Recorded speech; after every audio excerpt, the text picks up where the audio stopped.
తమిళనాడులో అధికారం చేపట్టాక తొలిసారి ఢిల్లీలో పర్యటిస్తున్నారు CM Joseph Vijay.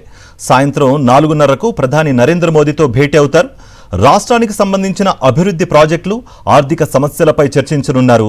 Chennai metro విస్తరణ, జీఎస్టీ పరిహారం బకాయిల చెల్లింపులు, కేంద్ర పథకాల కింద రాష్ట్రానికి రావాల్సిన వాటా తదితర అంశాలపై వినతిపత్రం అందజేస్తారు.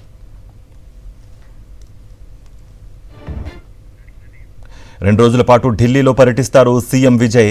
ప్రధాని మోదీతో పాటు కేంద్ర మంత్రులు అమిత్ షా, నిర్మలా సీతారామన్తోనూ సమావేశమవుతారు. తమిళనాడు ఆర్థిక పరిస్థితులపై నిర్మలమ్మతో చర్చించనున్నారు సీఎం విజయ్. అలాగే కాంగ్రెస్ అగ్రనేతలు సోనియా గాంధీ, మల్లికార్జున ఖర్గే, రాహుల్ గాంధీలతో భేటీ అవుతారు. ఢిల్లీ జేఎన్యూలో ఏర్పాటు చేసిన ప్రఖ్యాత తమిళ కవి తిరువళ్ళువార్ విగ్రహాన్ని సీఎం విజయ్ ఆవిష్కరించనున్నారు. కర్ణాటకలో నాయకత్వ మార్పునకు కౌంట్ డౌన్ స్టార్ట్ అయింది. రేపు సీఎం సిద్ధరామయ్య రాజీనామా చేయనున్నారు. గురువారం ఉదయం 11 గంటల సమయంలో ఆయన గవర్నర్ను కలవనున్నారు.